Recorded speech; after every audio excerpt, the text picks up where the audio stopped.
obviously you got to have some cornerbacks too, and those guys have made a lot of big plays for you, but they also have had some struggles. How do you keep them sort of up, or what do you tell them after a game like that? Yeah, it's part of what we do as defensive backs. We make plays, and then a team against BYU who's very, very talented. They run the football with their quarterback and their running backs. So again, we play a lot of man coverage to make sure they're not just going to run the ball up and down the field. And they made their plays. We didn't make enough plays, obviously. So all guys are confident, and we'll come back again this week, ready to work and get after Colorado State. Was there anything that they did wrong? I mean, obviously I know Dante was there on a play, it just kind of got pulled down from him. But yeah, I mean, were there some breakdowns back there? No breakdowns. You got to give them a lot of credit. Number 10 is obviously a very, very talented player, 6'6". He really there's no corner that's going to match up with him anywhere. And then also the receivers, number 2 and number 1, 6'4", 6'4". And so they came down with some plays, and we have to go up and make those plays. 2 weeks ago against Utah State, Brian Douglas made 2 great plays against a 6'6" tight end, and knocked the pass down, and he should have done the same thing last week. But unfortunately, we were on the wrong side of the play. I remember asking earlier in the season about the size of your corners, and you mentioned Rondé Barber. You were taller than him. And do it seem like, though, that maybe some of these teams are trying to pick on you a little bit with the size, throwing some deep, high balls? Or No, not at all. I mean, it's week in and week out. Every corner, all the corners that we play against, our offense plays against, are the same size as our guys. And so until you find me a 6'6" corner, which I don't think has ever existed in college or the NFL, receivers are always going to be taller than DBs. I mean, that's just the way it is. We got to go up and make a play on the football. How do they make up for the size? I mean, when they are trying to throw a guy like that, and they're just not tall enough. Utah State, Brian Douglas, the 6'6" receiver, and then the 6'6" tight end. They threw the 2 fade balls up. He timed it perfectly and knocked the ball down. And obviously, when they catch the ball, you want to try to strip it out. And it's really a 50-50 play. They're going to make it, or we're going to make it. And against Utah State, we made it, and this last week we didn't. It looked like the one on Douglas this week. He just misjudged the ball. Looked like he was kind of timing it up and just misjudged it. Yeah, he really got out physical actually. The receiver pushed him off, and he got out physical. He's got it, and there's no excuse. We got to be more physical than the receiver. He wanted the ball more than him at that point. Pushed him off, was stronger than him at the point of attack, and he made the play. So you got to give BYU's receivers a lot of credit. And it was also a great football by Hill. They had a lot of success, particularly early throwing underneath. Was there a hole there in the coverage, or they find something there? No, they did a really excellent job of giving that quarterback easy throws, easy completions. And, in a lot of defenses, you want them to make that play. You want them to throw that ball, but then you want to tackle it. And our problem is we didn't tackle, as a whole defensive unit, D-line, linebackers, and D-line. When they complete those short passes, we have to tackle right on contact. So now it's 2nd and 8, it's 2nd and 6. You can't let those little 4-yard completions turn into 12-yard gains, or it's going to be a long night. What do you say to Dylan after the targeting call, and where do you guys go from there? Yeah, it's something we coach, daily. We have a big picture in our defensive back room of the strike zone and all the rules and NCAA made this year. Last year that's a big time play. He dislodges the football. He did 2 out of the 3 that we always talk about. Head to the side, he did that. He didn't launch. He didn't do that, and he didn't lead with his head. Right. But what he didn't do is he didn't go lower. His shoulder pad hit the face mask of the receiver. And unfortunately, I'm sure to the casual football fan that likes toughness, they probably like that hit. But in today's football rules, we can't do that. So we'll all learn from it as a group. And we did extra drills this week to make sure that doesn't happen again. It almost looked like, he could see that he was in a little bit of a difficult position. And it seemed like he did almost kind of. He pulled up. Yeah.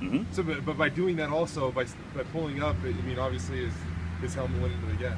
Yeah, and then if he really pulls up, it's a touchdown. And so, but that's the life we're living in right now. And so really what we have to do is he's got to go lower. He's got to go lower. We talk about bottom of the numbers. He's got to go lower, and he went right at the numbers. And so when those receivers duck their head, we're going to hit him with some portion of our elbow or our shoulder in the head, and the referee's going to call the flag every time. So there's no excuse. We have to do a better job, and we got to go lower. How worried are you, or are the guys about trying to separate the guy from the ball? Because it seems that there's so much focus on just trying to hit the kid correctly that it's tough to be a safety now. It's tough to. It is. It is. But that's the rules. Those are the rules. So we have to abide by the rules. And every single day, we're coaching these guys. Head placement. Make sure we wrap up. Don't launch, and definitely don't lead with your head. Which thankfully we haven't done at all this year, and hopefully we don't plan on doing it because that's also the safety for the defensive player as well. And so really that one hit, we just kind of focus on going lower, going right at the bottom of his numbers, or even to the knees, even to the waist area. Does having to spend time on that take away from maybe some other stuff that you guys have done in the past? No, I don't think so. Really, again, the rule hasn't changed. It's the penalty has changed. Now it's an ejection. That was always a penalty. And so we never wanted to lead with our head or go at a player's headgear for safety purposes on both sides of the ball. So I don't think it's taken away at all. We just have to go lower. I mean, that's the biggest key. We have to go lower, and I have to do a better job of making sure all my safeties are ready to go lower. So in the first half, how do you kind of fill in for him? We don't know Jeremy's status. Maybe you do, but I mean, how do you make do for the first half at least without him? Oh, for this next year? Yeah, I'm sorry. Dylan's a big part of what we do, special teams. He's our personal protector on punt team. He starts on all 4 phases of special teams, and so it's next man up. The next guy's got to go. That's why we practice. The backups, the third string guy, and everybody's got to pull their weight now. And then he'll obviously get out there in the second half. Have you guys figured out what you're going to do with him for the first half? Does he just sit in the locker room by himself? We did. We actually, yeah, that's what he does. He's like in the punishment corner, banished from the team. We actually had to ask around what we do. This is the first time we've obviously dealt with this.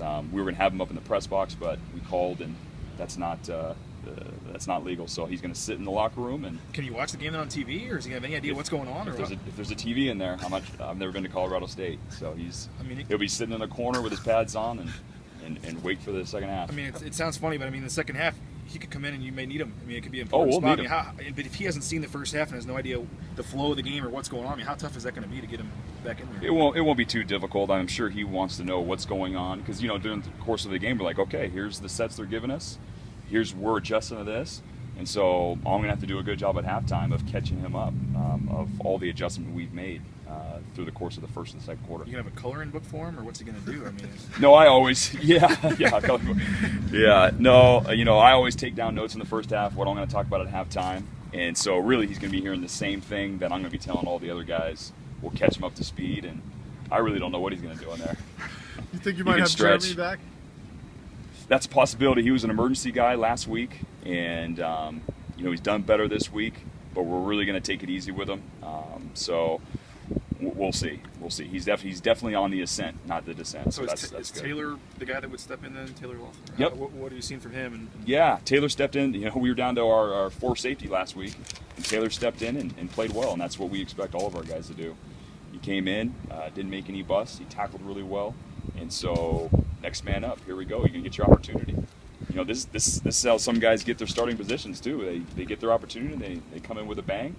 So we'll see what happens. How about at the third corner spot? Haven't seen a lot of Moxie lately. Mm-hmm. Looks like Mastin and Page are playing a little bit more. Mm-hmm. What have you seen out of that third corner and maybe the fourth corner or fifth corner? Really, Mercy Mastin's come on a ton in the last really month or so. He's played really well. Hasn't made any mistakes. He's very physical corner out there. He's tackled well, and so you can count on seeing him even more so as we work through down the stretch here. So Mercy's played really well. Has he emerged as a guy who could start at one of your 2 corners, or have those guys played pretty well? I always feel that way. I feel that third guy, he is a starting corner because we do go with 3 corner sets a ton, and so if I have the confidence to have him as a third, he could definitely come in there and be the 1 or the 2. Tackling's been an issue across the defense, but how much of an issue has it been for your guys in the back end? It's the whole defense. We all got to swarm to the football, and really it's not leaving that one guy hanging out there to tackle by himself. That's when it looks real blatant, like, oh my gosh, who has that guy? Well, a lot of the times, we watched the game from last year, Colorado State, one guy misses it, but then there's 2, 3, 4, 5, the next guys are right there, the posse's there, and that's what we have to make sure we really tell these guys is, hey, we have to swarm to the football. Don't leave it on one guy. It's all 11 to the football. Just it seems like over the last few games that as a unit back there, you guys were making some nice progress. How do you make it so that this isn't a step back, or the BYU game wasn't a step back? Yeah, and so, I'm sure to the outside person it looks like a step back. We were really good in the red zone, the best red zone defense we played all season. Held them to field goals, or we knocked them out of field goal position.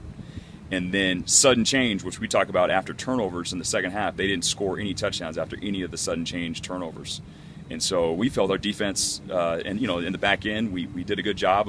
We knew they were going to launch some shots on us. They tried to after the turnovers, and we stopped them. Obviously, a couple of them in the first half we did not. So we can learn from those. Our guys are right there. It was a 50-50 ball. Their guy made the play. We didn't. And so there's still a lot to learn from. And but we feel very confident. And we're ready for the next opponent. The defense has been much better in the second half this year. Are you guys making adjustments at halftime? Or guys just playing better in the second half? Or? I think these guys are all growing. You know, we have true freshmen playing at linebacker. We have true freshmen playing at D-line. You know, really brand new at the corner spots. And every single week they should be getting better if we're doing our job as coaches and they're doing their job as players. And so I just think it's a growing process. They're learning from their mistakes. They're seeing plays that they've already seen before. Now they're reacting to them quicker. You know, they can retrace their mind back to, okay, that's what we did 4 weeks ago versus so and so. And then now they've seen that same play and they can react to it a lot faster. In your losses, the common theme is you kind of fall behind early and then can't catch back up. How important is it going on the road again, especially to kind of start faster on both sides of the ball? There's no question about that. You hit that right, the nail right on the head on that one. We have to start faster as a whole team. Offensively, defensively, special teams, we have to start faster. And, you know, we've emphasized it this week. We've emphasized it the last few weeks. We just got to come out and make plays right from the get-go. And it's just really a mentality is what it is.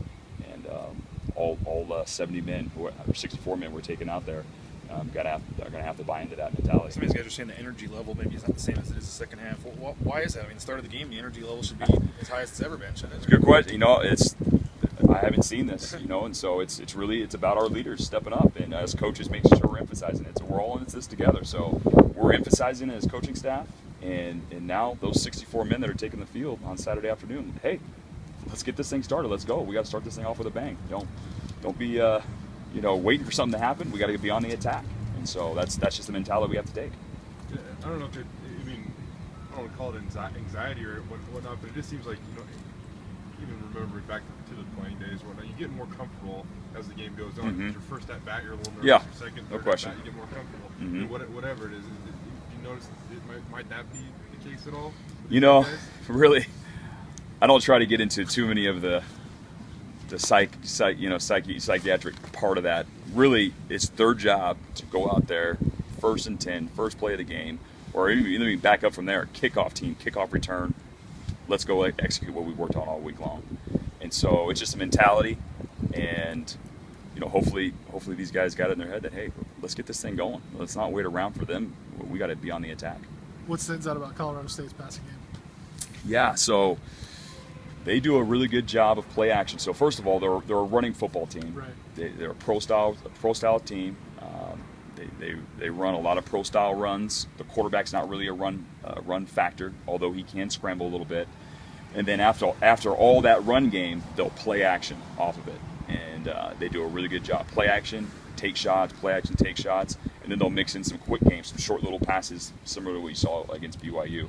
And so we have to do a great job with our eyes. And again, when that ball's downfield, we have to make play on the football. And they got two big tight ends that they kind of mix They do. Number 86 and number 10, extremely good players. You can tell the quarterback loves to throw to those two guys, and you can see why. They spend a lot of time splitting them out or keeping them in the core, and they throw them the football. Big targets and sure-handed tight ends.